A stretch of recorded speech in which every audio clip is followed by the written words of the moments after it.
اعوذ باللہ من الشیطان الرجیم بسم اللہ الرحمن الرحیم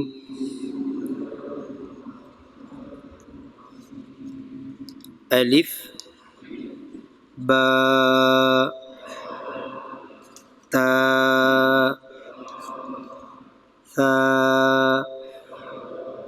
جیم حا خا دال ذال را زا سین شین صاد ضاد طا ظا عین غین فا قاف کاف لام میم نون واو ہا حمزہ یا صفحہ نمبر 20 نکالیے. صفحہ نمبر 20 قاعدہ نمبر 11 یہاں تک ہم نے پڑھا تھا اور قاعدہ نمبر 11 آج انشاءاللہ ہم نے پڑھنا ہے.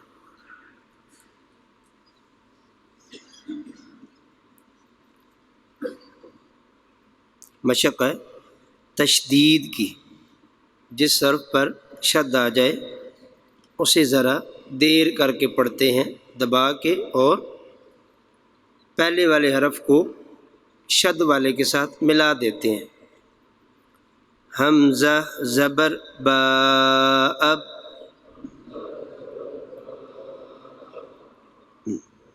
با زبر با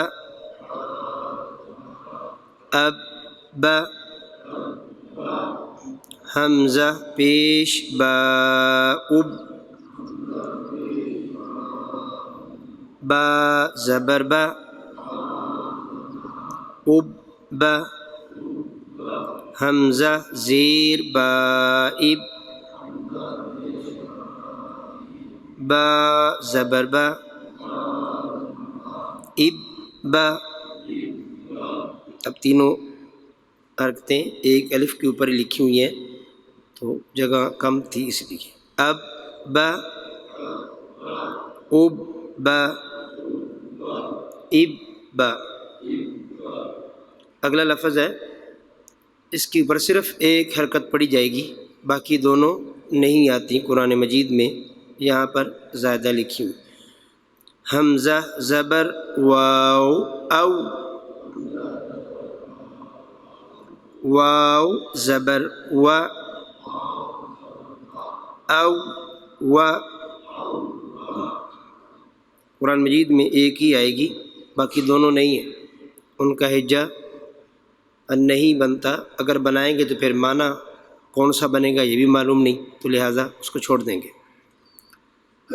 حمزہ زبر تا ات تا زبر تا ات تا حمزہ پیش تا ات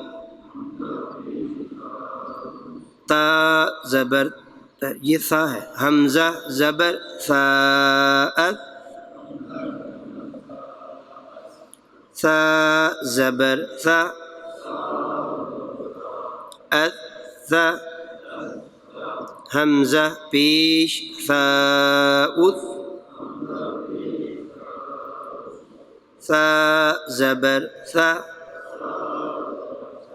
اثا حمزہ زیر ثائف ثا زبر ثا اثا. ہاں اس میں ثا میں سیٹی نہیں ہے اور حمزہ کے اوپر یہ تینوں حرکات ہیں اور اگلے لفظ پر صرف ایک ہی حرکت ہے مفتوح یعنی زبر کی، تو وہ تینوں بن جاتے ہیں. اثا اثا اثا. آگے سین ہے تو اس میں سیٹی ہے اسا اسا اسا. صاد میں بھی سیٹی ہے لیکن وہ پر ہوگا. الصا الصا الصا. تا اتا اتا اتا. آگے تو ہے تو یہ پر ہوگا اتا اتا اتا. احا احا احا. اہا اوہا اہا. حمزہ زبر ذال اذ ذال زبر ذا اذ. حمزہ پیش ذال اذ ذال زبر ذا اذ. حمزہ زیر ذال اذ ذال زبر ذا اذ اذ اذ اذ. آگے ضو ہے تو یہ پر ہوگا فرق. الضو الضو الضو. اب آگے ضاد ہے تو یہ ضوا کے ساتھ مشابہت نہ ہو. الضو الضو الضو. اما. میں نے آپ کو بتایا تھا کہ نون اور میم جب مشدد ہوں گے تو غنہ واجب ہے. اما ام ام ان ان ان. یہ دونوں ساتھ ساتھ، اور اس کا مطلب بھی یہی ہے کہ ان پر غنہ ضروری ہوتا ہے جب یہ مشدد ہوتے ہیں. باقی جو ہیں وہ 2 بار پڑھے جاتے ہیں سارے ہی. ان پر غنہ واجب بھی ہے، 2 بار بھی ہجے میں پڑھے جائیں گے. حمزہ زبر قاف اق. ہاں اس کو ہلنے نہیں دینا کیونکہ شد ہے. قاف زبر قا اق قا. حمزہ پیش قاف اق قاف زبر قا اق قا. حمزہ زیر قاف اق قاف زبر قا اق قا اق قا اق قا اق قا. اگلا کاف ہے وہ باریک ہے. اک کا اک کا اک کا. جی آگے جملے دی ہوئے جی. ان اللہ مدثر. مشدد دیر کر کے 2 بار تو تھوڑی سی دیر ہوگی اس لیے. یزکا ایام امت سیارۃ مذکر، دونوں پہ شد ہے، مذکر،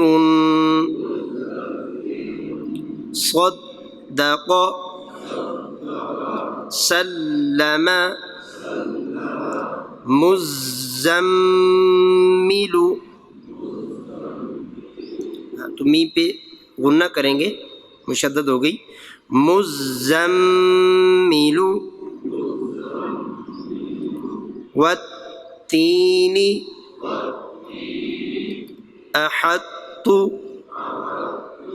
بسطت، اس میں جو ان دونوں میں جو بیچ میں طا ہے اس کی آواز آئے گی لیکن پڑھا تا جائے گا، بسطت، وقالت طائفۃ، یہاں پہ مد ہے، الف مدہ کے بعد حمزہ اسی کلمہ میں آ گیا، وقالت طائفۃ،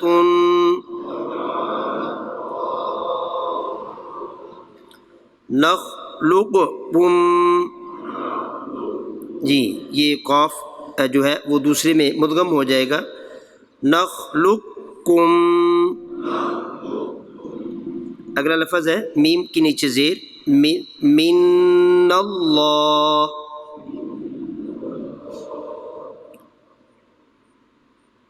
من اللہ،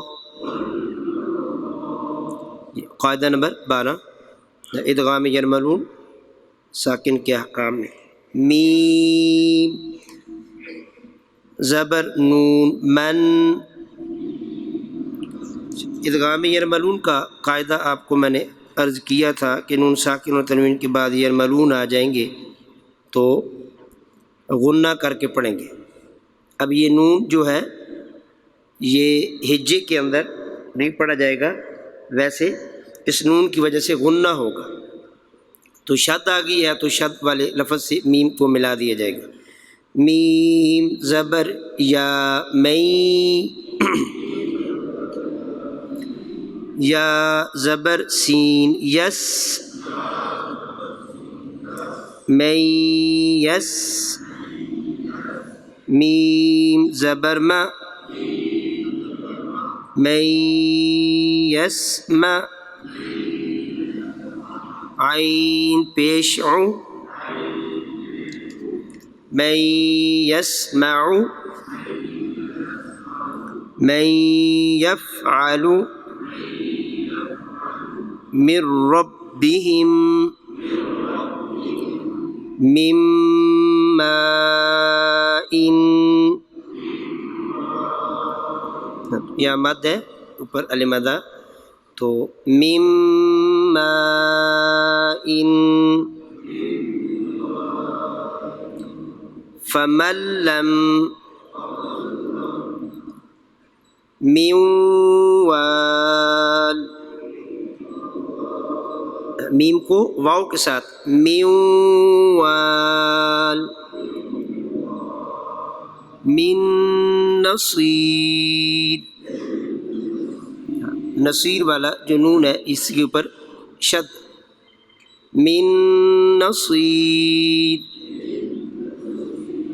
کتابا یلقاہ، کتابا یلقاہ، رؤوف الرحیم، اجل مسمی، دو زبریں ہیں اور یہ وقف کی صورت میں الف سے بدل جائیں گی تو مسمن کی جگہ مسمی، اجل مسمی، رزقا لکم، غشاوۃ ولہم، غشاوۃ ولہم، بشیر نذیر، وَلَكُمْ ما كسبتم وكم من قرية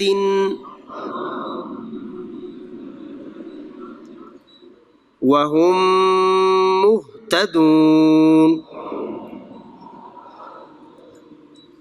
قم بإذن الله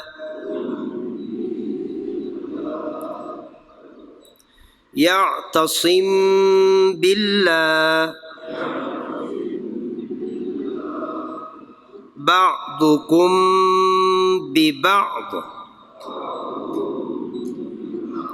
یہ با کے نیچے زیر ہے، ببعض، ٹھیک ہے، وقف میں ببعض، لیکن وقف کر رہے ہیں ہم تو زیریں نہیں پڑی جائیں گی، وظف ہو جائیں گی. بعضکم ببعض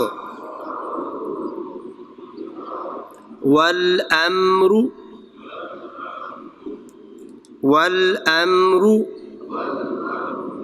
الم یجعل،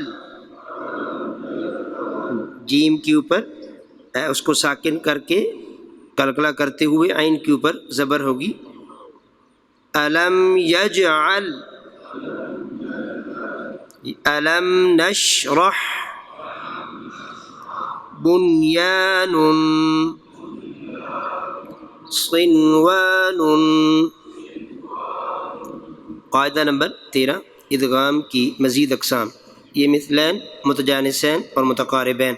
ایک جیسے دو حرف کٹھے ہو جائیں، ایک جیسے یعنی کہ دو با ہو جائیں، دو دال ہو جائیں، دو زال ہو جائیں، اسے مثلین کہتے ہیں. ایک مخرج کے دو حرف کٹھے ہو جائیں اسے ادغام متجانسین کہتے ہیں. اور کوئی بھی دو حرف یا قریب المخرج قریب صفات کٹھے ہو جائیں تو اسے ادغام متقاربین کہتے ہیں. یہ مشق کیجیے.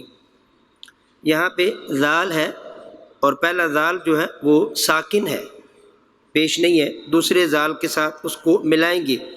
اذ ذهب، دو زال آ گئے نا تو پھر وہ ادغام مثلین ہوا. اذ ذهب قل لكم قد دخلوا، یعنی کہ پہلے دال کو دوسرے میں مدغم کر رہے ہیں، ادغام مثلین. قد دخلوا،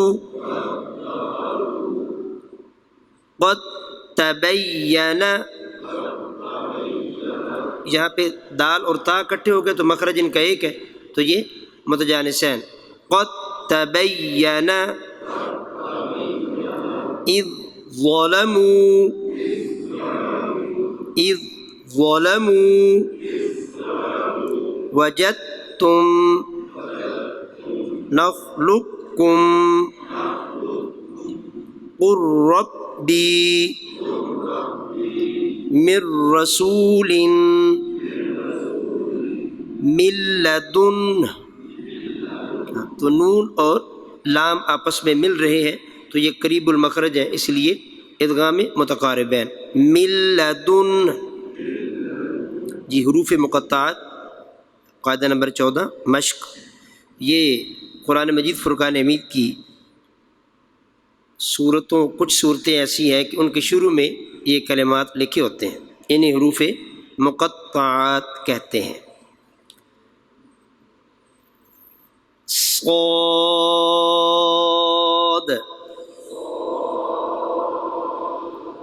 قاف،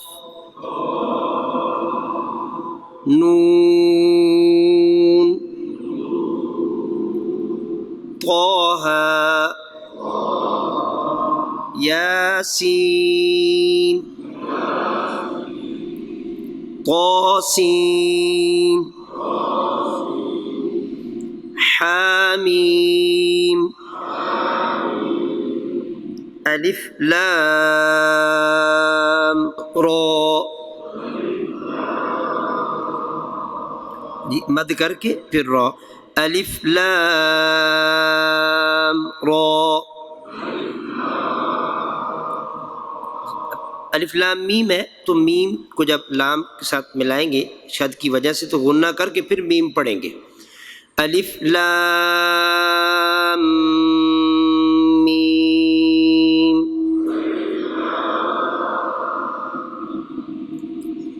طرح اگلا حرف الف لام میم را،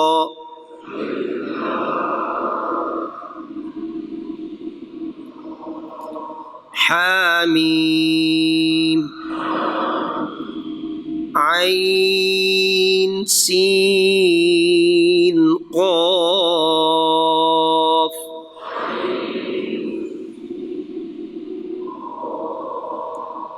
جی سانس نہیں توڑنا، لمبا لمبا کر کے مدیں پڑھنی ہے. طاسیم میم،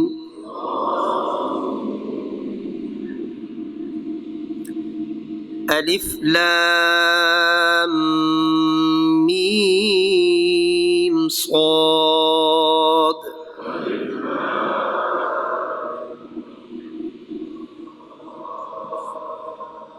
آگے بھی ہے لفظ الف لام میم اللہ لکھا ہوا ہے، تو جب ملا کے پڑھیں گے تو الف لام میم پہ مد کرنے کے بعد ماللہ پڑھیں گے، اس کو زبر دے دیں گے. الف لام میم اللہ،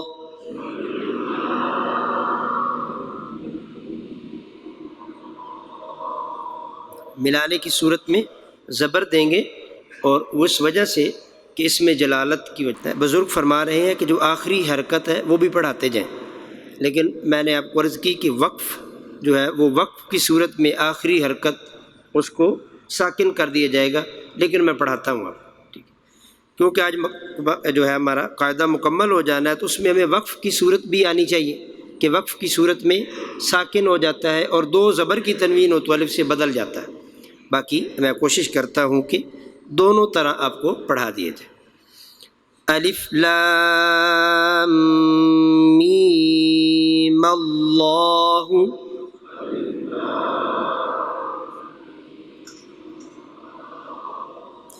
الف لام میم اللہ،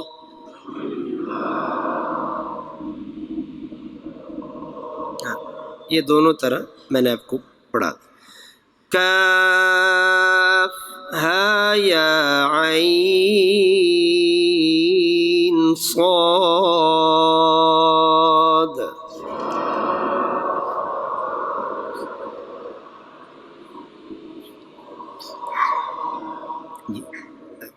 صفحہ نمبر 24 آخری صفحہ آج پڑھ لیتے ہیں جی، مکمل کی. مد کے بعد شد ہے، جان،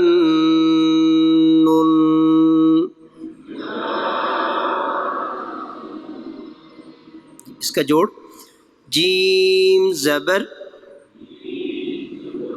الف مد نون، بالکل سیدھا ترتیب سے آپ نے ملا دینا ہے. جان، نون دو پیش نون، جان نون، غنہ کر رہے ہیں، نون مشدد ہے اس لیے. خبیرن، وقف کی صورت میں خبیرا. مسد، رحمت، وقف کی صورت میں ہوگا جی رحمہ، تا کو ہا سے بدل دیں گے، وقف بالابدال ہوگا. سواء، تو اس میں بھی وقف جو ہوگا کیونکہ آگے طا لکھی ہوئی ہے تو وقف کی صورت میں پڑھیں گے سواء.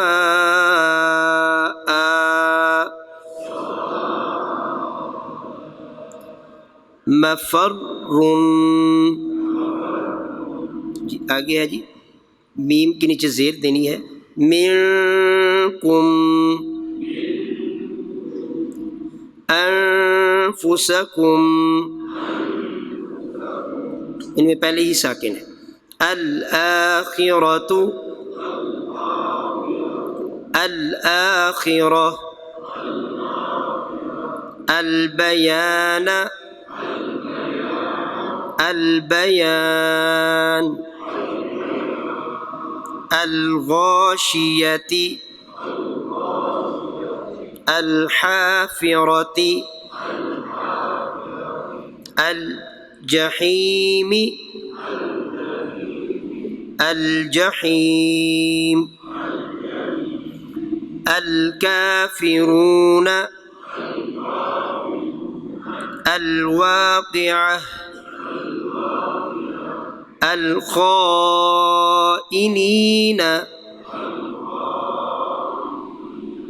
جی اب اس کو وقف میں الخائنین.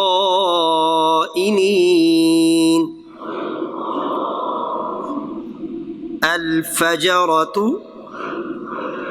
یہ دائرہ جو دیا ہوا ہے اس کا مطلب بھی یہی ہے کہ یہاں پہ وقف جو ہے وہ صورت پڑھائی جائے. آپ کو قرآن مجید میں جو وقف ہیں اس کا علم ہو جائے.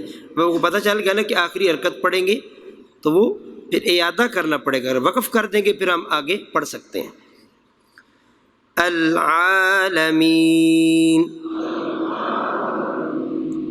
القارعۃ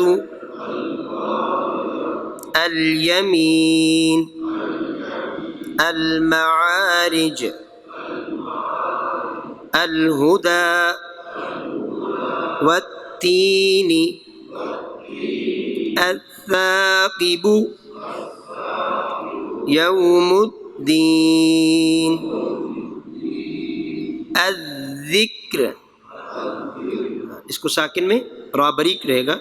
الذکر الذکر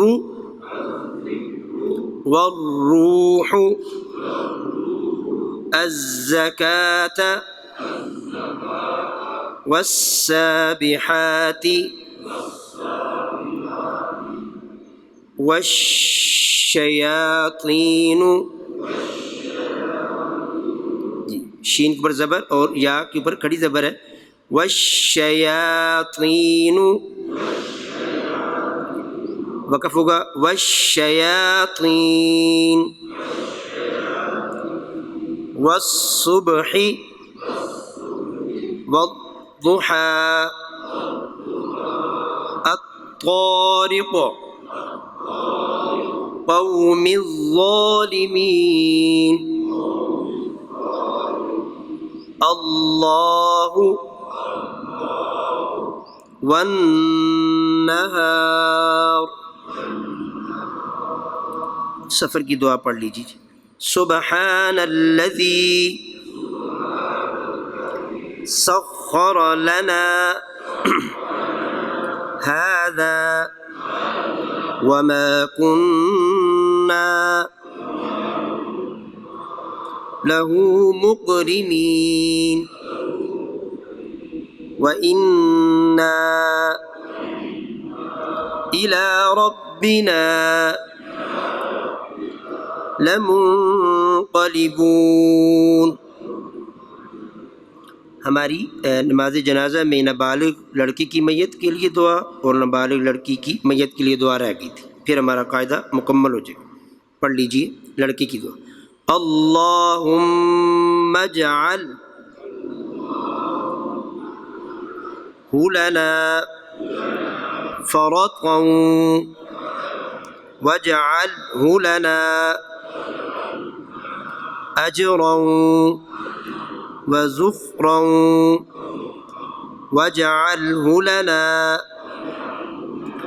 شافعا ومشفعا. یہاں پہ ہولنا تھا اور لڑکی کے لیے جو ہے وہ بدل جائے گا حالنا بس. اللہم اجعل حالنا فرطا واجعلها لنا اجرا وزخرا واجعلها لنا شافعة ومشفعة. الحمدللہ ہم نے مکمل قاعدہ جتنا بھی اس کے اوپر لکھا تھا کوشش کے باوجود جو عربی تھی اور شروع میں نماز اور دعائے قنوت اور نماز جنازہ وہ سارا مکمل کیا. اب اللہ رب العزت ہمیں یاد کرنے کی توفیق نصیب فرمائے. والسلام ورحمۃ اللہ. نحمد اللہ تعالی ونصلی ونسلم علی رسولہ المجتبی وعلی آلہ وصحبہ وبارک وسلم دائما ابدا. اما بعد، اعوذ باللہ من الشیطان الرجیم. بسم اللہ الرحمن الرحیم. ان اللہ وملائکتہ یصلون علی النبی یا ایہا الذین آمنوا صلوا علیہ وسلموا تسلیما. اللہم صل وسلم وبارک علی سیدنا و مولانا و نبینا محمد النبی الامی الکریم وعلی آلہ و اصحابہ اجمعین. الصلاۃ والسلام علیک یا سیدی یا رسول اللہ وعلی آلک و اصحابک یا سیدی یا حبیب اللہ. احباب کرام قدر، آپ کا جو سبق نمبر 6 ہے، فتنہ انکار حدیث اور سنت کی اہمیت، انشاء اللہ تعالی جل وعلا جو کل کا موضوع ہوگا اسی کے اندر یہ بھی آ جائے گا. کل کا موضوع عقیدہ اہل سنت ہے. بحمد اللہ تعالیٰ ثم الحمد اللہ تعالیٰ اسی موضوع میں یہ موضوع بھی شامل ہو جائے گا. اس لیے آپ اس سے اگلا سبق ملاحظہ کریں گے، سبق نمبر 7. اور سبق نمبر 7 کیا ہے؟ رزق حلال، سود کی حرمت، حرام کی مذمت. یہ 3 چیزیں ہیں: رزق حلال کا حاصل کرنا، سود کے حرام ہونے کا ذکر، اور اس کی مذمت کہ سود کا لینا کتنا بڑا گناہ ہے. اللہ رب العزت جل وعلا ہمیں توفیق و ہمت عطا فرمائے نیک اعمال کرنے کی. اپنے کریم آقا تاجدار عرب و جم شفیع معظم رحم کا ارشادات عالیہ کو پوری طرح سمجھنے اور اپنانے کی. میرے کریم آقا علیہ السلام کا ارشاد گرامی قدر ہے کہ اگر کسی کے بدن پر لباس ہو جو اس نے 10 درہم میں خریدا، مثال دے کے سمجھایا، میرے کریم آقا صلی اللہ علیہ وسلم مثالیں دے کے سمجھاتے تھے. کسی کے بدن پر لباس ہو جو اس نے 10 درہم میں خریدا، اس 10 درہم میں 1 درہم ذریعہ حرام سے تھا، 9 درہم ذریعہ حلال سے تھا، 1 درہم ذریعہ حرام سے تھا. وہ لباس پہن کر اگر نماز پڑھے گا تو اللہ اس کی نماز کو قبول نہیں فرماتا. اللہ تعالیٰ اس کی نماز کو قبول نہیں فرماتا. اگر وہ حرام کما کر اللہ کی راہ میں صدقہ کرتا ہے، اللہ تعالیٰ جل وعلا کی راہ میں وہ خیرات کرتا ہے حرام کما کر، میرے کریم آقا نے بڑی پیاری مثال دی. وہ یوں ہے جس طرح پلیدی کو پلید پانی سے صاف کرتا ہے. سادہ لفظوں میں سمجھیے، اگر کسی کے لباس پر پاخانہ لگ جائے یا گوبر لگ جائے، وہ بندہ اس کو پیشاب کے ساتھ دھو ڈالے، بظاہر تو وہ نجاست جو تھی اتر گئی، یعنی اب گوبر یا پاخانہ لگا ہوا تو نظر نہیں آتا، پیشاب یا گندے پانی سے اس کو دھو تو دیا، لیکن کیا کپڑا بھی پاک ہو گیا؟ میرے کریم آقا نے یہی مثال دی ہے کہ حرام کو اللہ کی راہ میں خرچ کرنا ایسے ہے جس طرح پلید شے کو پلید سے دھو دیا. اور میری کریم آقا رسول مرشد رحمت عالم صلی اللہ علیہ وسلم نے ارشاد گرامی قدر فرمایا، اللہ تعالیٰ جل وعلا پاک ہے، طیب ہے، طاہر ہے. اللہ پاک ہے اور صرف پاک کو پسند فرماتا ہے، ناپاک کو پسند ہی نہیں فرماتا. اس کے حضور ناپاک اور حرام چیز پیش ہی نہیں کی جا سکتی. پروردگار عالم جل وعلا کے محبوب مکرم شفیع معظم رحمت نے ارشاد فرمایا کہ جو بندہ حرام کھائے گا، جسم کا جو حصہ حرام سے پلا ہے، جب تک وہ جہنم کی آگ میں جل نہیں جائے گا اللہ تعالیٰ اس کو جنت پہ نہیں بھیجے گا، سوائے اس کے یہ کہ وہ سچے دل سے توبہ کر دے اور اللہ تعالیٰ اس کو معاف فرما دے. اگر وہ سچے دل سے توبہ کر دے اور اللہ تعالیٰ اس کو معاف فرما دے وہ جدا بات ہے. لیکن اگر اسے توبہ کی توفیق نہیں ملی، یا اللہ رب العزت جل وعلا مالک ہے، اس نے معاف نہیں فرمایا، پھر وہ جب تک حرام جہنم میں جلے گا نہیں وہ جنت میں جانے کے قابل نہیں ہے۔ سمجھنے کی کوشش کیجیے گا، حرام ناپاک ہے، کیا بلا حرام ناپاک ہے، پلید ہے۔ اگر آپ کے بدن کو، آپ کے لباس کو پلیدی لگی ہو تو آپ کو مسجد میں آنے کی اجازت ہے؟ پھر جنت میں جانے کی اجازت کیسی ہوگی؟ حرام تو پلید ہے، ناپاک ہے۔ اس لیے جس طرح دنیا میں آپ کے کپڑے کو یا بدن کو نجاست لگی ہے تو پانی سے دھو کر اس کپڑے کو یا بدن کو نجاست سے پاک کر کے آپ کو مسجد میں آنے کی اجازت ہے، اسی طرح اس حرام کو جہنم کی آگ میں جلا کر اسے پاک کر کے پھر جنت میں بھیجا جائے گا۔ تو کیا حرام کے کھانے سے انگلی کی پور بڑھ جاتی ہے، پاؤں کا ناخن بڑھ جاتے ہیں، سر کے بال بڑھ جاتے ہیں، ناک کی یہ بینی بڑھ جاتی ہے؟ میرے بھائی نہیں، پورا جسم ہی بڑھتا ہے۔ میں اس کی مثال دے کے سمجھاتا ہوں۔ گرمی کے دنوں میں جب ہم روزہ رکھتے ہیں تو عموماً ظہر کے وقت تک یا اس سے پہلے پسینہ آتا ہے، اس کے بعد عموماً کام کاج کرنے والوں کے لیے یہ ہے، یہ اے سی میں بیٹھنے والوں کے لیے نہیں، کام کاج کرنے والوں کے لیے، پھر اس کے بعد عموماً پسینہ آنا بند ہو جاتا ہے۔ پسینہ آنا بند کیوں ہوتا ہے؟ کہ ہمارے جسم میں چھوٹے چھوٹے غدود ہیں پسینے کے، جو خون سے پانی کو سک کرتے ہیں، چوستے ہیں اور چوس کر وہ باہر نکالتے ہیں، یہی پسینہ ہوتا ہے۔ یہی کیا ہوتے ہیں؟ پسینہ ہوتے ہیں۔ ظہر کے وقت تک طبعی طور پر جتنا خون نے گاڑھا ہونا ہوتا ہے وہ ہو چکا ہوتا ہے، اس سے خون وہ چوس لیتے ہیں غدود، اب مزید پانی چوسنے کے لیے باقی نہیں ہوتے، اس لیے پسینہ آتا ہی نہیں ہے، کیونکہ وہ پسینہ جو خون میں اضافی پانی تھا وہ غدد نے چوس لیا، اس لیے اب پسینہ نہیں آتا۔ لیکن جب ہم پانی پیتے ہیں، نماز مغرب کا وقت ہوتا ہے، افطاری کا ٹائم ہوتا ہے، پانی پیتے ہیں تو فوراً پورے جسم کو پسینہ آ جاتا ہے۔ اس کا معنی کیا بنا؟ کہ پانی جسم کے ایک حصے میں نہیں رہا، پورے جسم میں ہی وہ پھیل گیا ہے۔ جب ہم پیتے ہیں تو پانی پورے جسم میں پھیل گیا، خون میں شامل ہو گیا، ہمارا خون تھوڑا پتلا ہو گیا، پورے جسم میں وہ پھیل گیا، تو پتہ چلا جو غذا ہم کھاتے یا پیتے ہیں یہ پورے جسم میں پھیلتی ہے، پورے بدن میں پھیلتی ہے، تو پورے بدن کو ہی جہنم کی آگ میں ڈالا جائے گا۔ ایک پورے بدن ہی کی پرورش ہوئی نا اس حرام کے ساتھ، کہ پانی نے پورے بدن ہی کو متاثر کیا۔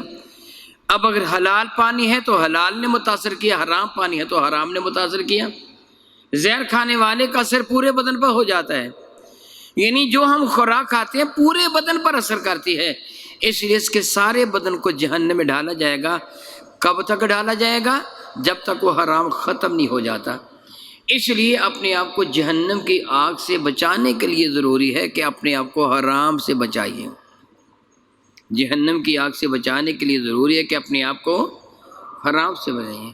اور دوسرا، عبادت کی قبولیت کے لیے بھی ضروری ہے کہ آپ کے بدن پر، آپ کے پیٹ میں حرام نہ ہو۔ میرے اور آپ کے کریم آقا حضور رحمت عالم صلی اللہ علیہ وسلم نے سمجھانے کے انداز میں ارشاد فرمایا، کوئی آدمی دور دراز سے چل کے آیا، بعض علماء نے حرم کعبہ کا نام بھی لکھا ہے لیکن حدیث مبارکہ میں کس جگہ کا نام نہیں ہے، مطلقاً فرمایا کوئی آدمی دور دراز سے چل کے آیا، یعنی اس کا لباس بھی پھٹ کر پرانا ہو گیا، اس کے بال بھی گرد آلود ہو گیا، اور وہ آ کر رو رو کر اپنے رب کے حضور دعا کرتا ہے، مگر اللہ تعالیٰ اس کی دعا کو قبول نہیں فرماتا۔ ایک روایت میں یہ ہے وہ اپنا ہاتھ اٹھائے، اتنے ہاتھ اٹھائے بلند لے جائے کہ آسمان تک جا پہنچے، اتنا گہرا سجدہ کرے کہ زمین میں دھنس جائے، پھر بھی نہ اس کی دعا قبول ہوتی ہے نہ اس کی نماز قبول ہوتی ہے۔ اب یہ قبل عزیز سن چکے ہیں کہ من اغبر قدمہ فی سبیل اللہ حرم اللہ علیہ النار، جس کے پاؤں پر اللہ تعالیٰ کی راہ میں گرد و غبار پڑ جائے اللہ تعالیٰ اس پر جہنم کی آگ حرام فرما دیتا ہے۔ تو اللہ تعالیٰ کی راہ میں محض گرد و غبار کا پاؤں پہ پڑ جانا اتنی فضیلت کا باعث ہے۔ اس آدمی تو سارا جسم ہی مٹی میں اٹا ہوا ہے، اس کا تو لباس بھی پھٹ کر پرانا ہو گیا، اس کے تو بال بھی بکھرے ہوئے ہیں، وہ تو بڑا لمبا سفر طے کر کے آیا ہے، اسے تو یہ اجر ملنا چاہیے تھا، مگر اس کی حالت کیا ہے؟ نہ اس کی نماز قبول ہو رہی ہے، نہ دعا قبول ہو رہی ہے۔ اللہ یعوذ باللہ تعالی میرے کریم آقا سے صحابہ نے عرض کیا یا رسول اللہ اس بیچارے کا قصور کیا ہے؟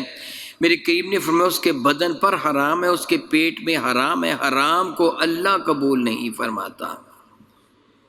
پتہ چلا کہ اگر ہم یہ چاہتے ہیں ہماری دعائیں قبول ہو جائیں، اگر ہم یہ چاہتے ہیں کہ ہماری نمازیں قبول ہو جائیں، اگر ہم یہ چاہتے ہیں ہماری عبادت مردود نہ ہو، قبول ہو جائیں، پھر بھی ہمیں کیا کرنا چاہیے؟ حلال کھانا چاہیے، حرام سے بچنا چاہیے۔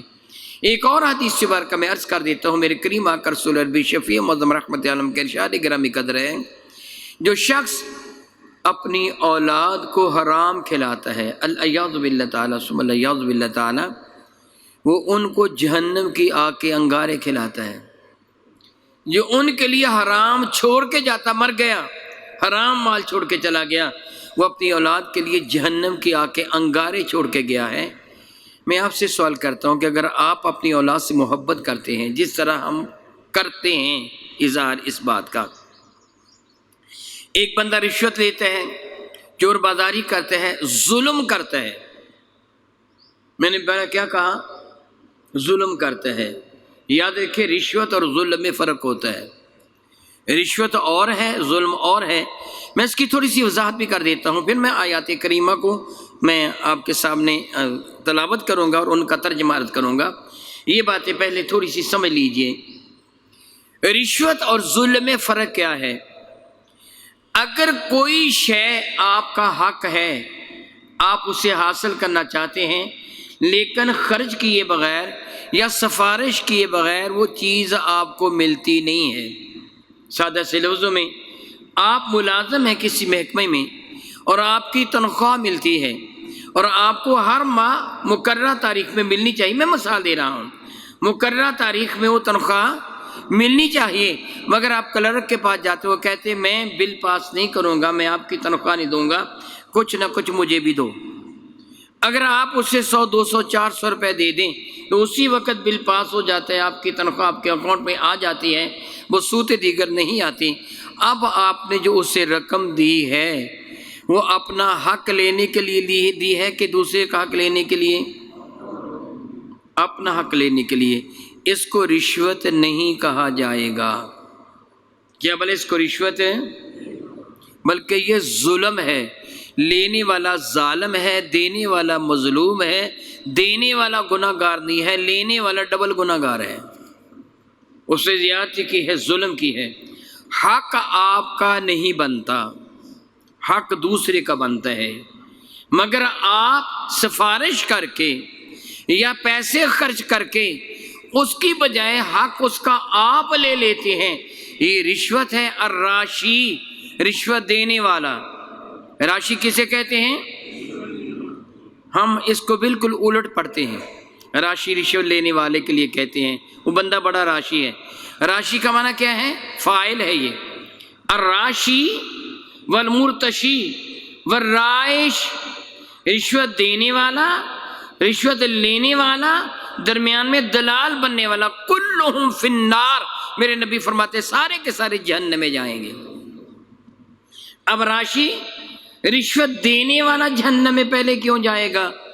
کہ اس کو گناہ کی ترغیب دے رہا ہے۔ بطور مثال آپ لائن میں لگے ہوئے ہیں اور باری باری آپ کو اپنی وہ شے ملنی ہے جو آپ نے لینی ہے، آپ لائن سے نکل کر اس کو 200 روپے دے دیتے، پہلے مجھے دے دی، اس کو بعد میں دینا۔ یہ آپ نے کیا کیا؟ اس کا حق آپ نے لے لیا، اور ترغیب کس نے گناہ کی دی ہے؟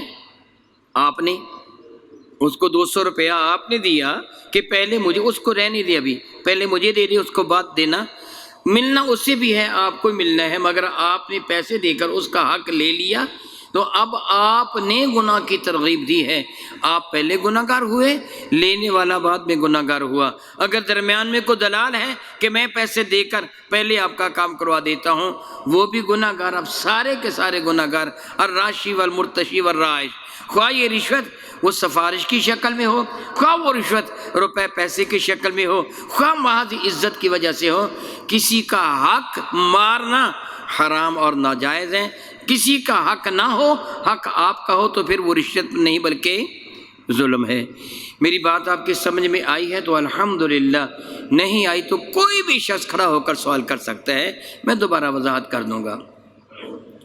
ایک آدمی رشوت لیتا ہے، حرام لیتا ہے، اس کی ذمہ داری ہے کام کرنے کی، کوئی بھی کام ہے، آپ اسے سوئی گیس کا میٹر کہہ لیں، آپ بجلی کا میٹر کہہ لیں، آپ وہ اپنی گاڑی کے کاغذات کہہ لیں، یا آپ اپنے وہ جائیداد کے لیے وہ کاغذات کہہ لیں، کوئی بھی جو آپ کا حق بنتا ہے اور آپ کو ملنے چاہیے، اور دینے والا وہ کہتا ہے یا میٹر لگانے والا کہتا ہے میں نہیں دوں گا، یا میں میٹر نہیں لگاؤں گا، یا میں تیرا کام نہیں کروں گا جب تک تو مجھے اتنی رقم نہیں دے گا، تو دینے والا گناہ گار نہیں، لینے والا گناہ گار ہے کہ وہ ظلم کر رہا ہے، اس کا حق اسے کیوں نہیں دے رہا۔ آپ راہ چلتے ہوئے راستے میں آپ کی گاڑی کو روک لیا، موٹر سائیکل پر سوار ہیں، سب کچھ آپ کا درست ہے، آپ قانونی طور پر موٹر سائیکل چلانے کے مجاز ہیں، وہ ساری چیزیں درست ہیں، مگر وہ شخص کہتا ہے کہ میں تجھے نہیں جانے دوں گا، مجھے 100 روپے دے دو، 50 روپے دے دو پھر جانے دوں گا، تو آپ کہتے ہیں جی میں تو رشوت نہیں دوں گا، یہ رشوت تو ہے ہی نہیں۔ آپ کہتے ہیں جی میں گناہ گار نہیں کو رشوت نہیں دوں گا، اگر آپ اسے دے دیتے ہیں وہ ظالم ہے اور آپ مظلوم ہیں۔ میری بات آپ کو سمجھ آگے نا؟ اب ایک آدمی رشوت لیتا ہے، حرام کماتا ہے، خواہ کسی کے ساتھ دھوکہ کرتا ہے، کم تولتا ہے، کم ماپتا ہے، زیادتی کرتا ہے، جائیداد پہ قبضہ کرتا ہے، دھوکہ دی، جو کچھ بھی کرتا ہے، وہ کہتا ہے میں اپنے بیوی بچوں کے لیے کر رہا ہوں۔ کن کے لیے؟ ماں باپ کے لیے، بیوی بچوں کے لیے، میری ذمہ داریاں بہت ہیں، میں ان کو کھانا کھلانا چاہتا ہوں، کیا بھوکے مر جائیں میرے بچے؟ اللہ کے بندے تجھے پتہ نہیں کہ تو ان کو جہنم کی آگ کھلا رہا ہے، ان پر احسان نہیں کر رہا، ان پر ظلم کر رہا ہے، ان کے ساتھ زیادتی کر رہا ہے، اپنے ساتھ بھی زیادتی کر رہا ہے، ان کے ساتھ بھی زیادتی کر رہا ہے۔ لیکن اگر وہ اس کی بیوی، اس کے بچے، اس کی ماں، اس کا باپ، اس کے اقربا اس کے اس فعل سے نالاں ہیں اور اس کو منع کرتے ہیں یہ کام نہ کر، پھر وہ بری ذمہ ہوں گے، یہ تنہا گناہ گار ہوگا۔ لیکن اگر وہ راضی ہیں کہ تو بڑا ٹھیک کر رہا ہے، بڑی کمائی آ رہی ہے گھر میں، اگر وہ بھی اس کے فعل پہ راضی ہیں تو وہ بھی گناہ گار ہو جائیں گے۔ اگر وہ فعل پہ راضی نہیں ہیں تو اللہ تعالیٰ جل وعلا کسی کو ناکردہ گناہ کی سزا کبھی بھی نہیں دیتا۔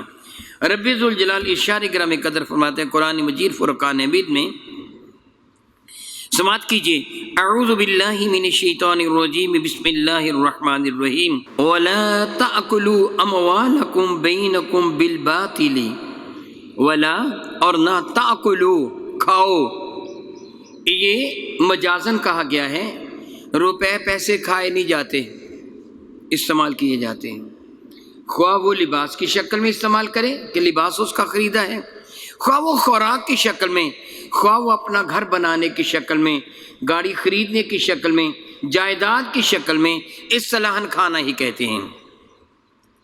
وَلَا تَأْكُلُوا أَمْوَالَكُمْ بَيْنَكُمْ بِالْبَاطِلِ، آپس میں ایک دوسرے کا مال باطل طریقوں سے نہ کھاؤ، باطل طریقوں سے نہ کھاؤ، وَتُدْلُوا بِهَا إِلَى الْحُكَّامِ، یہ کہ ان کو حکام کے پاس، حاکمان وقت کے پاس بطور مقدمہ لے جاؤ کہ لِتَأْكُلُوا فَرِيقًا مِّنْ أَمْوَالِ النَّاسِ، تاکہ ایک ٹولہ انسانوں کے مالوں کو کھا جائے، بالاسم گناہ کے ساتھ، وَأَنْتُمْ تَعْلَمُونَ، حالانکہ تم جانتے ہو کہ یہ عمل گناہ کا ہے۔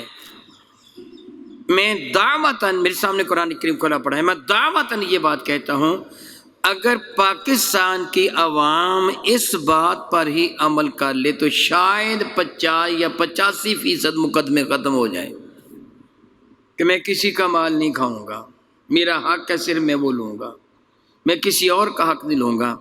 میں اللہ تعالیٰ جل وعلا کے حضور ان لوگوں کے لیے دعائے رحمت کرتا ہوا عرض کر رہا ہوں کہ بعض بزرگان دین کا واقعہ میں نے پڑھا کہ وہ کھانا کھاتے تھے نا، وہاں بیٹھ کر کھانا کھاتے تھے، تو اگر سالن میں کوئی ایسی کھانے، جس طرح بوٹی سمجھ لیجئے، گوشت کھانے ہیں، بوٹیاں 2 پڑی ہیں نا، تو خیال کر کے چھوٹی میں لوں گا، بڑی ساتھی کو دوں گا، بڑی میں لے کر کہیں گناہ گار نہ ہو جاؤں۔ میں نے حضرت سیدنا امام حسن مجتبیٰ سخیوں کے سردار، میں نے ان کا واقعہ پڑھا کہ سیدنا امام حسن مجتبی سیدہ زاہدہ طیبہ طاہرہ فاطمہ الزہرا سلام اللہ تعالی علیہ کے ساتھ بیٹھ کر کھانا نہیں کھاتے تھے، یعنی ایک برتن میں کھانا نہیں کھاتے تھے۔ تو جناب سیدہ زاہدہ طیبہ طاہرہ رضی اللہ تعالی عنہا سیدۃ النساء نے ارشاد میں بیٹے تو میرے ساتھ بیٹھ کر کھانا کیوں نہیں کھاتے؟ اللہ اکبر اللہ اکبر اللہ اکبر اللہ اکبر، کتنی اعلیٰ ذہنیت ہے، کتنا اعلیٰ خیال ہے۔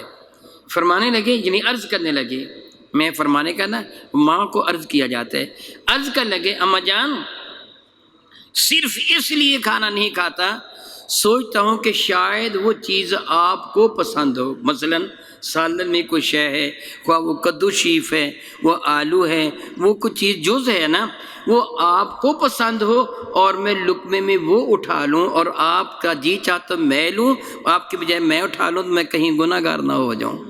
اللہ اکبر اللہ اکبر اللہ اکبر اللہ اکبر۔ میرے کریم آقا رسول عربی شفیع معظم رحمتاً کی خدمت فیض دجت میں کبھی کسی نے کسی کے بارے میں کہا تھا یا رسول اللہ علیہ السلام فلاں بندہ بڑا اچھا ہے، تو میرے کریم آقا رسول رحمت صلی اللہ علیہ وسلم نے اس سے 3 سوال فرمائے تھے، کیا کبھی تو نے اس کے ساتھ سفر کیا ہے؟ عرض کیا یا رسول اللہ نہیں۔ میں لین دین کیا ہے؟ عرض کیا نہیں۔ میں کبھی اس کے ساتھ بیٹھ کر کھانا کھایا؟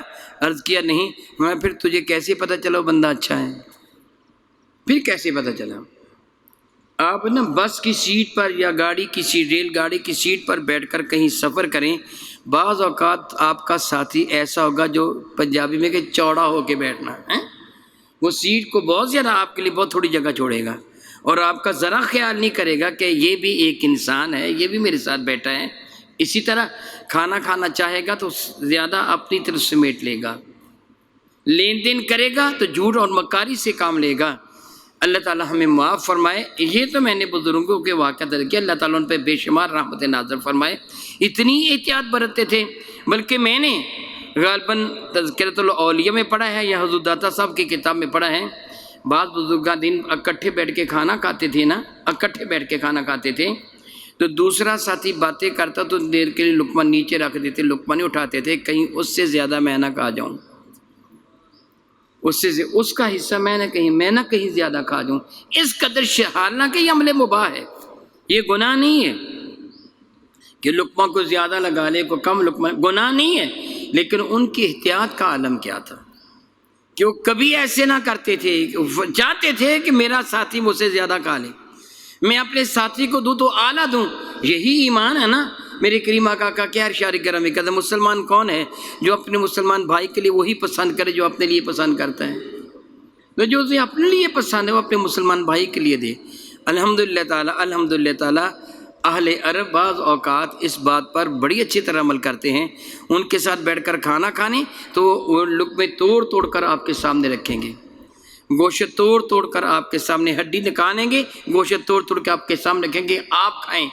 یہ ہے اصل چیز کہ دوسرے کو اہمیت دینا اپنے مقابلہ میں۔ تو میں عرض کر رہا تھا کہ اللہ تعالیٰ فرماتا وَلَا تَأْكُلُوا أَمْوَالَكُمْ بَيْنَكُمْ بِالْبَاطِلِ، ناجائز طریقوں سے ایک دوسرے کا مال نہ کھا جاؤ، ناجائز طریقے سے نہ کھا لینا ایک دوسرے کا مال، کہ تم کسی بھی طرح پارٹنرشپ ہے تمہاری، تمہیں پتہ ہے کہ یہ چیز ناجائز ہے، اپنے ساتھی کی اجازت کے بغیر کوئی چیز استعمال نہ کرو، اس کا مال نہ کھاؤ ناجائز طریقے سے، جائز طریقے سے کھا سکتے ہو۔ اور جائز طریقہ کیا ہے؟ جس طرح وہاں بیٹھ کر کھانا کھا رہے ہو، بھی میں نے عرض کیا، ایک بھائی کہتا ہے چلو آج کھانا میں منگوا لیتا ہوں، ٹھیک ہے کھا لو، لیکن اس کے پوچھے بغیر، اس کے اجازت کے بغیر تصرف نہ کرو۔ اور میرے کریم آقا اللہ اکبر اللہ اکبر اللہ کتنا احتیاط کرتے تھے۔ ایک درزی نے میرے کریم آقا رسول رحمت کی دعوت کی، یا رسول اللہ میرے یہاں آپ کی دعوت ہے، میرے اور آپ کے کریم آقا کی آیت کریمہ تھی صلی اللہ تعالیٰ حبیبہ دائما ابدا، آپ دعوت قبول فرما لیتے تھے اور فرماتے تھے کہ دعوت کو قبول کر لیا کرو، کہ دعوت کرنے والا بڑے اخلاص اور محبت سے دعوت کرتا ہے، فرماتے تھے قبول کر لیا کرو۔ میرے کریم آقا رسول نبی شفیع معظم رحمت قبول فرما لیتے تھے۔ حضور یہ شخص مدینہ طیبہ کا باشندہ تھا، میرے نبی اس کی حالت سے بہت اچھی طرح واقف تھے کہ اس بیچارے کے پلے کیا ہے۔ وہ ایک درزی تھا، غریب آدمی تھا، میرے کریم کی دعوت کی صلی اللہ تعالیٰ بدامن ابدا کا دعوت قبول فرما لی۔ وہ واپس چل پڑا، میرے کریم آقا کو دعوت دے کے نا واپس چل پڑا۔ سیدنا انس بن مالک میرے کریم آقا کے خادم خاص سے، حضور کے گھر میں رہا کرتے تھے، انہوں نے کہا یا رسول اللہ میں نے بھی آپ کے ساتھ جانا ہے۔ میرے کریم آقا کی عادت میں نہیں تھا کہ انکار نہیں کرتے تھے۔ اس آدمی کو بلایا، بھائی واپس آؤ۔ وہاں جی حضور کیا حکم ہے؟ فرمانے لگے یہ بچہ میرے ساتھ آنا چاہتا ہے، اجازت ہے؟ اللہ اکبر اللہ اکبر۔ سن کے یا رسول اللہ میں آپ کا غلام، میرے اور میرے گھر کے مالک تو آپ ہیں، جو چاہیں سو فرمائیں۔ فرمانے کے بغیر اجازت کے نہیں۔ تو آج کل کیا ہوتا ہے، میں اللہ سے معافی مانگتا ہوں، کہتا ہوں میرے گاؤں کی بات ہے، ایک آدمی مجھے کہنے لگے جی میں فلاں پیر صاحب کا مرید تو ہوا مگر میں نے ایک شرط لگائی تھی کہ حضور میں آپ کی دعوت کبھی نہیں کروں گا، میں آپ کا مرید ہوتا ہوں لیکن شرط یہ ہے کہ میں آپ کی دعوت کبھی نہیں کروں گا۔ سبب یہ ہے کہ جب آپ کی دعوت کرتا ہوں نا 15-20 بندے آپ کے ساتھ ہوتے، میرا تو کچھ اوپر نکل جائے گا۔ جائز نہیں ہے، جائز نہیں ہے ایک کی دعوت کی وہ تنہا جائے، بلکہ یہاں تک کہ غور سے سن لیجیے میری بات کو، یہاں تک کہ آپ کھانا کھا رہے ہیں بیٹھے، کوئی منگتا آ گیا، آپ کو اجازت نہیں ہے کہ روٹی اٹھا کر منگتے کو دے دیں، نہیں اجازت، صاحب یہ کھانا کو اجازت وہ دے نہ دے۔ اور پھر یہ بھی اجازت نہیں ہے دسترخوان پہ یہاں آپ بیٹھے ہیں، آپ کی پچھلی لائن میں کوئی اور بندے بیٹھے ہیں اور صاحب خانہ نے آپ کے آگے سالن اور رکھا، پچھلی لائن میں سالن رکھا۔ یہ حدیث برکہ باقی شریف کے اندر موجود ہے، شعب الایمان میں امام باقی نے اس کو نقل کیا۔ میں نے اس کا وہ جو حقوق المسلمین اس میں بھی بعض یہ باتیں نقل کی ہیں۔ امام باقی نقل فرماتے میرے کریم آقا رسول عربی سے، ان لوگوں کو جن کے آگے بطور مثال جس طرح آج سمجھ لیجئے اس لائن میں کچھ بندے بیٹھے، ان کے آگے گوشت رکھا ہوا ہے، پچھلی لائن میں چنے ہیں، یہ حلیم رکھا ہوا ہے، یہ اگلی لائن والا ڈونگا اٹھا کر پچھلی لائن والوں کو نہیں دے سکتا، اجازت ہی نہیں، حرام ہے، اس کو تصرف کیا جائے، اس کے لیے ہے، ان کے لیے تو نہیں ہے۔ گھر والوں نے جو کھانا پیش کیا جتنا آپ کھا سکتے ہیں صرف اتنا کھائیں گے، کسی اور کو تقسیم نہیں کر سکتے، گھر والے کے یہ ملکیت میں، وہ چاہے تو دے چاہے نہ دے، اس کو آپ واپس کریں گے۔ اور آج ہمارے ہاں کیا ہوتا ہے، میں اپنی مثال دیتا ہوں، میں کہیں جاؤں، دعوت پہ جاؤں، محفل پہ جاؤں، کھانا کھانے کے لیے بیٹھوں، میرے ساتھ کوئی بندہ بیٹھا ہے، اتنے میں اور آ گیا، آؤ آؤ آپ تبرہ کھا لو، وہ کہ جن میں نہیں شاہ جی کے ساتھ بیٹھ کے تبرہ کھاؤ نا، ثواب ہوگا۔ تجھے اجازت کب ہے تبرک کھلانے کی؟ اپنی جیب سے کھلا، یہ تو گھر والے کا ہے، تو کون ہوتا ہے کہنے والے تبرک کھا لو تبرک کھا لو؟ گھر والے کی مرضی ہے، کسی کو دے کسی کو نہ دے، اپنی مرضی کے ساتھ تم تصرف نہیں کر سکتے، یہ چیز اپنے ذہن میں رکھیے، اس کی اجازت ہے بغیر کسی کو لے کے جا نہیں سکتے۔ ہاں البتہ کھلانا آپ نے ہو، کیا میں نے کہا؟ کھلانا آپ نے ہو تو پھر اجازت ہے کہ حضرت جابر نے تنہا میرے نبی کو بلایا تھا، میرے نبی 1500 لے گئے تھے، وہاں کھلانا میرے نبی نے تھا، کھلانا میرے نبی نے تھا۔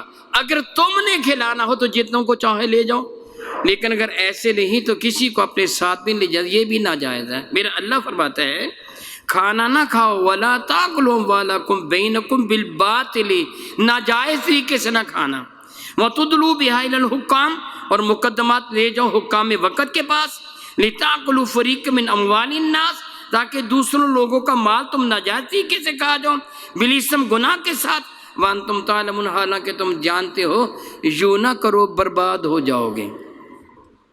طویل حدیثی برکہ ہے، میں قبل ازیں کئی مرتبہ آپ کو سنا چکا ہوں، میرے اور آپ کے کریم آقا رسول مرشد رحمت عالم صلی اللہ علیہ وسلم نے ارشاد فرمایا صحابہ سے کہ سب سے زیادہ قابل رحم، سب سے زیادہ مصیبت زدہ، سب سے زیادہ پریشان حال کون ہوگا؟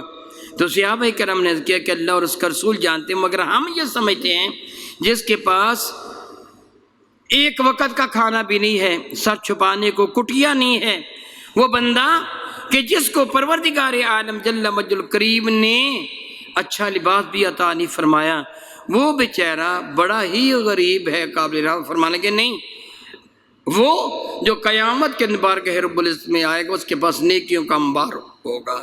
سنی نا یہ حدیث مبارکہ آپ نے کئی مرتبہ، مگر ہوگا کیا؟ ساری نیکیاں لوگ لے جائیں گے۔ میرے کریم آقا نے صحابہ سے فرمایا، حدیث مبارکہ آپ نے سنی ہے اس لیے میں جان بوجھ کے ساری حدیث سے سنا رہا۔ میرے کریم آقا نے ارشاد فرمایا تھا، اللہ کے بندو یہ سونے چاندی درہم و دینار کا معاملہ دنیا میں طے کر کے چلے جاؤ، قیامت کے دن تمہارے پاس سونا چاندی نہیں ہوگا، اعمال کے بدلہ میں تمہیں معاذ اللہ تعالیٰ یہ سارا سودا کرنا ہوگا۔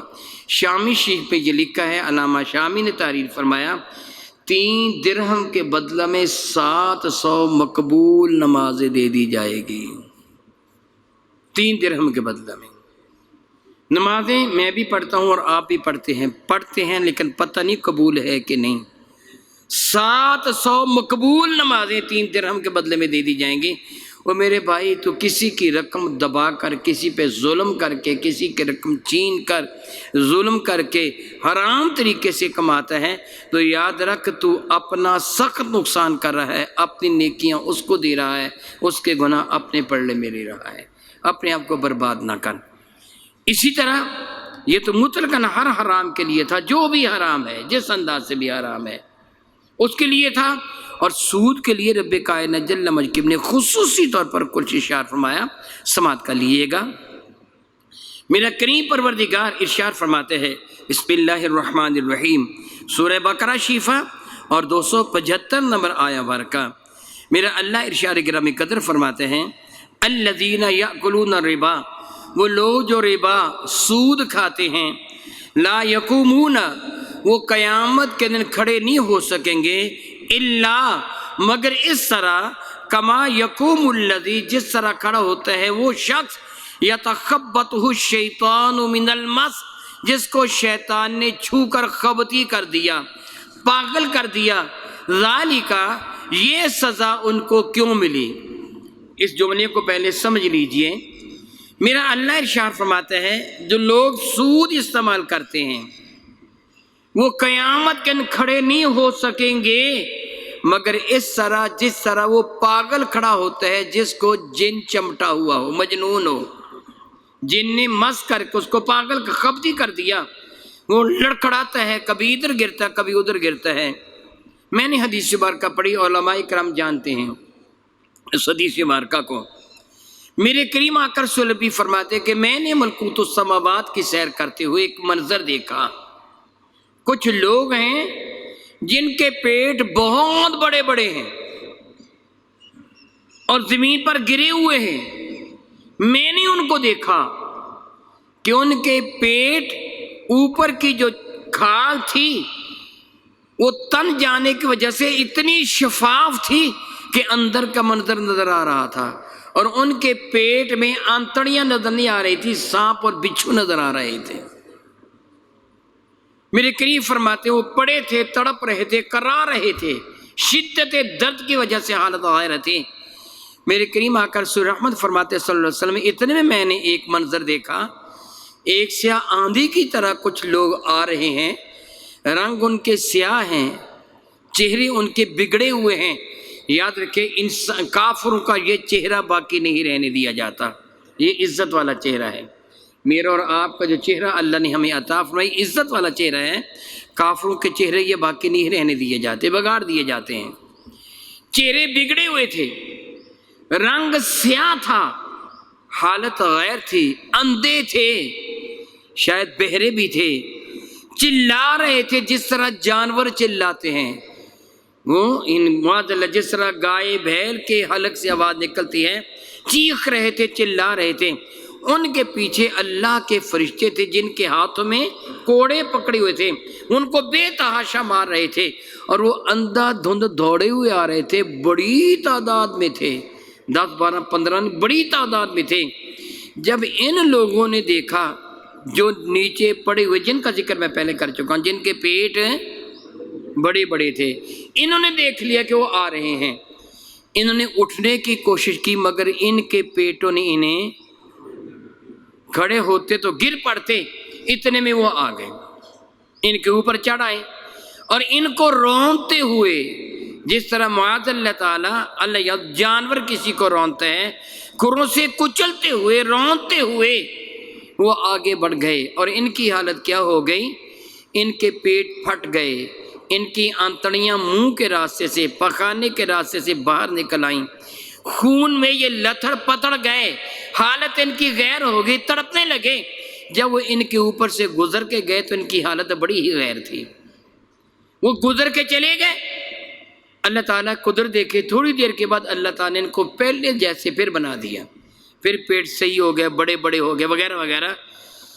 اتنے میں وہ پھر واپس آ گئے، جو ادھر گزر کے گئے تھے پھر واپس آ گئے، ان کو کچلتے ہوئے پھر ادھر گزر گئے۔ میرے کریم فرماتے یہ نہایت ہی اندوہناک، دردناک، کربناک منظر میں نے دیکھا۔ تو جبریل سے پوچھا، جبریل یہ میں کیا منظر دیکھ رہا ہوں، یہ کیا ہے، یہ کون ہے؟ یہ جو بڑے بڑے پیٹوں والے یہ کون ہیں، اور وہ آنے والے جو ہیں وہ کون ہیں؟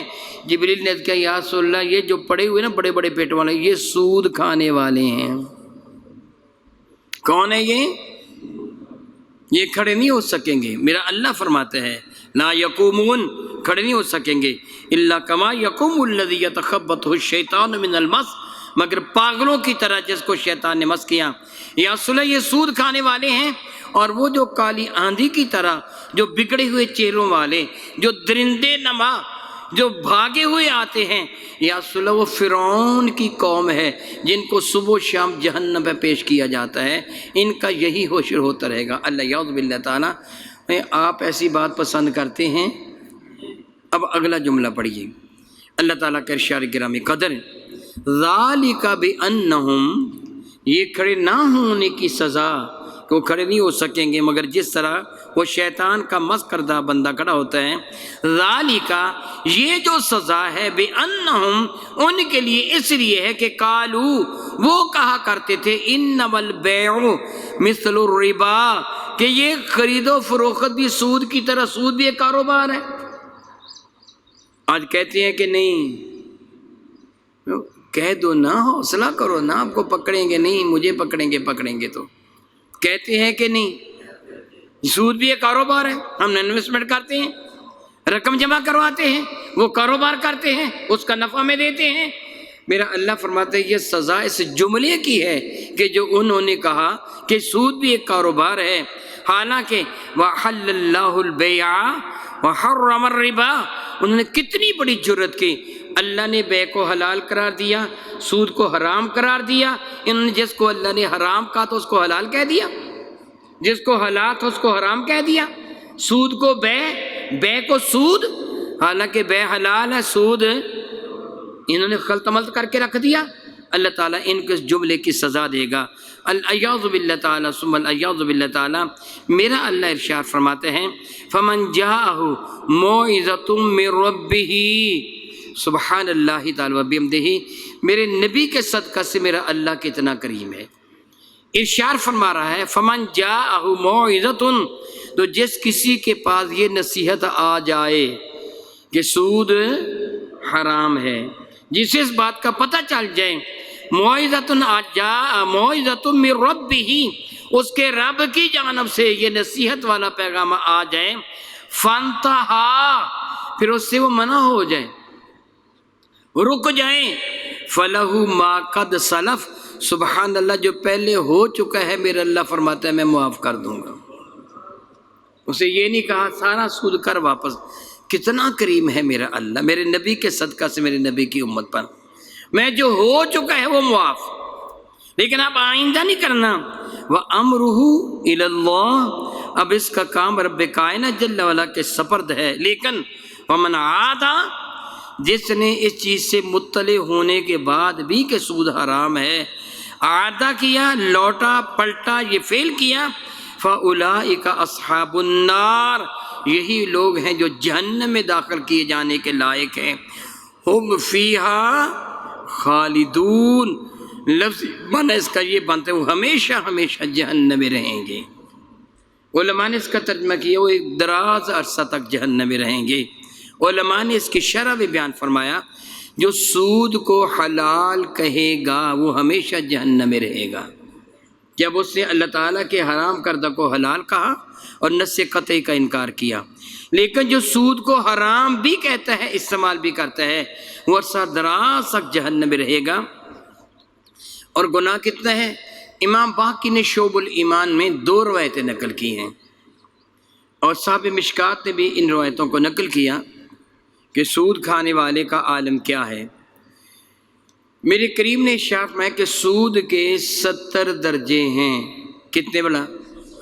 دوسری روایت پہ 72 ہیں، جو میں نے کہا نا 2 روایتیں ہیں، ایک میں ہے 70 درجے ہیں، دوسرے میں ہے 72 درجے ہیں۔ پہلا چھوٹا درجہ ہے، اس کے بعد اس سے بھی بڑا، اس کے بعد اس سے بھی بڑا، اس کے بعد اس سے بھی بڑا۔ میرے نبی نے فرمایا سب سے چھوٹے درجے کا گناہ ماں کے ساتھ نکاح کرنے کے برابر ہے۔ کوئی بندہ اپنی ماں کو اپنی بیوی بنا لے، جو گناہ اسے ہوتا ہے اسے سود کے کس درجے کے برابر گناہ ہے؟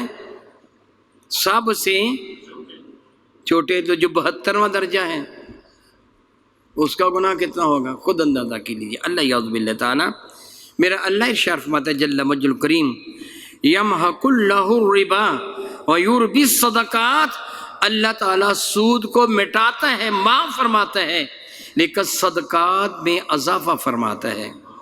میرے کریم آقا نے حضرت سیدنا صدیق اکبر کو فرمایا تھا، ابو بکر 3 باتیں حق ہیں، گویا ان کو یاد کر لے۔ پہلی بات کیا ہے؟ جو کسی کو معاف کرے گا اللہ اس کی عزت بڑھا دے گا۔ جو کسی کو معاف کرے گا اللہ اس کی عزت بڑھا دے گا۔ جو اللہ کی راہ میں خرچہ کرے گا اللہ تعالیٰ اس کا رزق بڑھا دے گا۔ یہ کس نے کہا؟ میرے نبی نے۔ میری بات غلط ہو سکتی ہے، اللہ کی عزت کی قسم میرے نبی کی بات غلط نہیں ہو سکتی۔ حق فرمایا آپ نے۔ جو معاف کرے گا اللہ اس کی عزت بڑھا دے گا، جو اللہ کی راہ میں خرچ کرے گا اللہ اس کا رزق بڑھا دے گا، جو مانگنا اپنی عادت بنا لے گا اللہ اس کی محتاجی بڑھا دے گا، اللہ اس کی۔ یہاں رب کیا فرماتے ہیں؟ وَيُرْبِي الصَّدَقَاتِ، اللہ تعالیٰ صدقات کو بڑھاتا ہے۔ میرے کریم بڑی پیاری مثال دے کے فرماتے ہیں، جس طرح ایک تمہارا بچڑے کی پرورش کرتا ہے، چھوٹا بچڑا خریدا، اس کی پرورش کرتا ہے، بھید بنا لیتا ہے۔ میرے کریم نے فرمایا اللہ تعالیٰ جل وعلا ایک کھجور کو برکت دیتا ہے قیامت کے دن۔ بعض لوگ، سارے نہیں، بعض لوگ اخلاص کے اعتبار سے ہے نا، کھجور صدقہ کریں گے تو قیامت کے دن احد پہاڑ کے برابر ثواب ملے گا۔ یربی الصدقات، بڑھاتا ہے صدقات کو۔ واللہ لا یحب کل کفار اثیم، اللہ تعالیٰ کسی بھی ناشکر گناہ گار کو پسند نہیں فرماتا۔ پھر اللہ رب العزت اگلی آیہ برکہ کے بعد، اس سے بعد والی یعنی 278 نمبر آیہ برکہ میں ارشاد فرماتے ہیں، یا ایھا الذین آمنوا اتقوا اللہ، ایمان والو اپنے رب سے ڈرو۔ انداز کتنا خوبصورت ہے۔ میں اپنے بچوں کو کہوں، بیٹے کو کہوں، اوے میرے بیٹے میرا حیا کر، کام صحیح کر۔ میری بات کو سمجھیے گا، میں اپنے بیٹے کو کہوں میرا حیا کر، کام صحیح کر، تو اب اس کو میں نے اپنی عزت کا حوالہ دے کر کہا ہے کہ کام صحیح کر۔ یہاں رب کائنات کیا فرمایا؟ یا ایھا الذین آمنو، اے مجھ پر ایمان لانے کا دعویٰ کرنے والو، اتقوا اللہ، رب سے ڈرو، میرا خوف دل میں رکھو، تقوی اختیار کرو، وَذَرُوا مَا بَقِیَ مِنَ الرِّبَا، میں اللہ تمہیں حکم دیتا ہوں جو سود رہ گیا سارا چھوڑ دو، نہ لو سود۔ آگے پھر جملہ کیا فرمائے؟ ان کنتم، پہلے کیا فرمائے؟ یا ایھا الذین آمنو، خطاب کن سے ہیں؟ ایمان والوں سے۔ خطاب فرمانے کے بعد آخر میں کیا فرمائے؟ ان کنتم مؤمنین، اگر تم ایمان والے ہو تو میرا حکم مان لو۔ اب جو رب کا حکم نہ مانے گا، رب نے تو مشروط کر دیا، اگر تم ایمان والے تو پھر کہنا مان لو میرا، ایمان والو اگر تم ایمان والے تو کہنا مانو۔ اللہ یعوذ باللہ تعالیٰ اگلا جملہ ارشاد فرمایا، یعنی اگلی آیہ بارکہ جو رب کریم نے ارشاد فرمائی 289 فرماتے ہیں، فَإِن لَمْ تَفْعَلُوا، اور اگر تم نے نہ مانا کہنا، باز نہ آئے تو پھر کیا ہے؟ فَأَذَنُوا بِحَرْبٍ مِّنَ اللَّهِ وَرَسُولِهِ، تو اللہ اور اس کے رسول کے ساتھ جنگ کے لیے تیار ہو جاؤ۔ اچھا، جنگ کس سے کی جاتی ہے؟ دشمن کے محبوب سے۔ دشمن سے، تو پھر کیا پتہ چلا جو سود کھانے والا ہے اللہ کا بھی دشمن ہے، اللہ کے نبی کا بھی دشمن ہے، اللہ کا بھی دشمن ہے، اللہ کے پھر میرے آقا بلال و مدین نے مجھے سود بھی کھا رہا ہے، سود بھی کھا رہا ہے، اور یہ پھر نبی کا دشمن ہے، تو اللہ کا دشمن ہے تو سود کھانے والے اللہ تعالیٰ جل وعلا شاہ پھر سبحان اللہ کتنا کریم ہے، اس کی عزت کی قسم بڑا کریم ہے، فرماتے وَإِن تُبْتُمْ اگر پھر بھی تم توبہ کر لو فَلَكُمْ رُؤُوسُ أَمْوَالِكُمْ جو تمہارا اصل مال ہے وہ تمہیں مل جائے گا، سود نہیں ملے گا۔ 1,00,000 روپے دیا تھا، اس پر سود لینا شروع کیا تھا، توبہ کر لو 1,00,000 روپے واپس مل جائے گا، سود چھوڑ دو۔ رب کریم ارشاد فرماتے ہیں لا تظلمون ولا تظلمون، نہ تم کسی کا نقصان کرو نہ کوئی تمہارا نقصان کرے۔ غور کیجئے پہلی قوموں کے لیے کیا تھا، اللہ یعوذ باللہ تعالیٰ ان کو سزائیں ملتی تھیں، ان پر اللہ تعالیٰ کا عذاب نازل ہوتا تھا۔ میرے نبی کی امت کے لیے رب نے کیا فرمایا، توبہ کر لو، صاحب کا سارے گناہ معاف کر دوں گا، میں تمہارے ساتھ زیادتی نہیں ہونے دوں گا، تم بھی کسی کے ساتھ زیادتی نہ کرو۔ اللہ تعالیٰ پسند نہیں فرماتا کہ کسی کے ساتھ زیادتی کریں۔ یاد رکھیے میں نے ابھی بتایا تھوڑی دیر پہلے سود کے سب سے کم تر درجے کا گناہ، یہ بھی سن لیجئے، میرے نبی فرماتے بدترین سود یہ ہے کہ تو کسی ایمان والے کو بے عزت کر دے۔ بدترین سود کیا ہے؟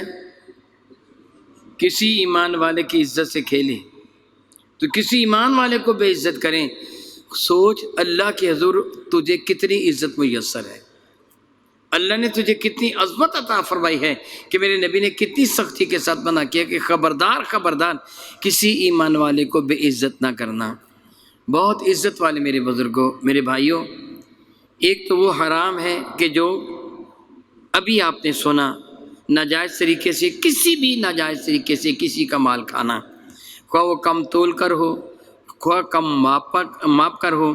میں اللہ سے معافی مانگتا ہوں، بعض اوقات ذمہ دار حضرات ایسے کرتے ہیں کہ گنا توڑتے ہیں تو ساتھی کے کھیت سے 1-2 منٹ پانی کے زیادہ لگا لیتے ہیں، ساگ توڑتے ہیں تو کسی کے ہاں سے، معاذ اللہ تعالیٰ کسی کا بھی حق معاذ اللہ نہ ضائع کریں۔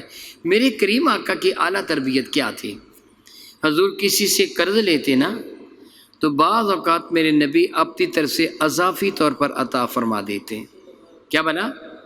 اضافی طور پر عطا، یہ اس پر احسان فرما دیتے۔ امام اعظم ابو حنیفہ رحمۃ اللہ تعالی علیہ تقوی و طہارت کی کتنی بلندی پر فائز تھے۔ آپ کاروبار کرتے تھے، کپڑے کا کاروبار کرتے تھے، کسی کے ساتھ شراکت کے ساتھ، کیونکہ آپ کی ذمہ داری میں علم دین کی خدمت تھی، اس لیے آپ کو بہت سارا وقت نہیں ملتا تھا، اور عبادت و زہد و تقوی کا یہ عالم کہ 40 سال تک نماز عشاء کے وضو سے نماز فجر ادا فرما لی ہے، سارا دن درس حدیث میں، فقہ میں، لوگوں کو سمجھانے میں، مسائل دینیہ کی بات پہ سارا دن گزر جاتا، اور آپ نے اپنے ساتھ کسی کو شراکت دار بنا رکھا تھا۔ کسی بندے نے حضرت امام اعظم ابو حنیفہ رحمۃ اللہ تعالی سے درہم لیے، درہم چاندی کا سکہ، درہم لیے، واپس کرنے کے لیے آیا تو وہ درہم جو اب لے کے آیا یہ نئے تھے، جس طرح ہوتا ہے نا کہ وہ نئے روپے چھپ جاتے ہیں، نوٹ نئے چھپ جاتے ہیں، پرانے بھی قیمت کے اعتبار سے دونوں برابر ہیں۔ اب جو آپ نے درہم دیے وہ پرانے تھے، لے کے آیا دینے کے لیے تو نئے تھے، جب آپ کی خدمت میں پیش کیے تو آپ لینے سے ہچکچانے لگے، فرمائیں گے بھائی مجھے پرانے ملے تو لے آؤ، یہ نئے لے جاؤ۔ اس نے کہا حضور قیمت تو برابر ہے، فرمانے کے مگر مجھے ڈر آتا ہے کہیں ان کی چمک سود نہ بن جائے، دیے تھے پرانے لے رہا ہوں نئے۔ ایک جنازہ میں شرکت کے لیے تشریف لے گئے، جنازہ میں شرکت کے لیے تشریف لے گئے، سخت دھوپ تھی، گرمی کا موسم تھا، دفن میت میں تھوڑی دیر تھی، اس قبر سامنے کوئی درخت بھی تھا، لوگ درختوں کے سائے تلے کھڑے ہو گئے، قریب ہی آبادی تھی، ایک مکان تھا سب سے زیادہ قریب، اس کی اونچی اور لمبی دیوار کا سایہ دراز تھا، بہت سارے لوگ دروازے سایہ کے نیچے کھڑے ہو گئے۔ آپ نے دائیں بائیں دیکھا، دیوار کا سایہ تھا، کسی درخت کا سایہ نہیں تھا، آپ دھوپ میں کھڑے رہے۔ آپ کے شاگردوں میں سے اعتقاد رکھنے والے معتقدین میں سے کسی نے عرض کیا حضور اس سائے میں آ جائیں، فرمائیں کہ نہیں میں یہاں ٹھیک ہوں، دھوپ میں کھڑا ٹھیک ہوں۔ اسے اصرار کیا حضور سائے میں آ جائیں، جب اصرار بڑھا تو پھر آہستہ سے فرمانے کہ دراصل بات یہ ہے، یہ صاحب مکان میرا مقروض ہے، مجھے ڈر ہے کہ اس کی دیوار کے سائے تلے کھڑے ہونا کہیں سود نہ بن جائے، میں اس سے نفع نہیں حاصل کرنا چاہتا۔ وہ لوگ کتنے محتاط تھے، اور آج ہماری حالت کیا ہے؟ ہم کتنے بد احتیاط ہو گئے ہیں، کوئی ذرا بھی خیال نہیں کرتے کہ یہ حرام آ رہا ہے کہ حلال آ رہا ہے، اور یہ قیامت کی نشانیوں میں نشانی ہے۔ میرے کریم آقا کا ارشاد ہے قیامت کے دن بندہ اندھا دھند مال جمع کرے گا اور یہ بھی نہیں سوچے گا یہ حلال ہے کہ حرام۔ یہ آپ کچھ پوچھنا چاہتے ہیں؟ جی میں بتا دیتا ہوں، تشریف رکھیے۔ انہوں نے سوال کیا کہ اس بات کی سمجھ نہ آئی کہ حضور زیادہ میرے نبی سود نہیں دیتے تھے، میرے نبی سود نہیں دیتے تھے۔ سود کب ہوگا؟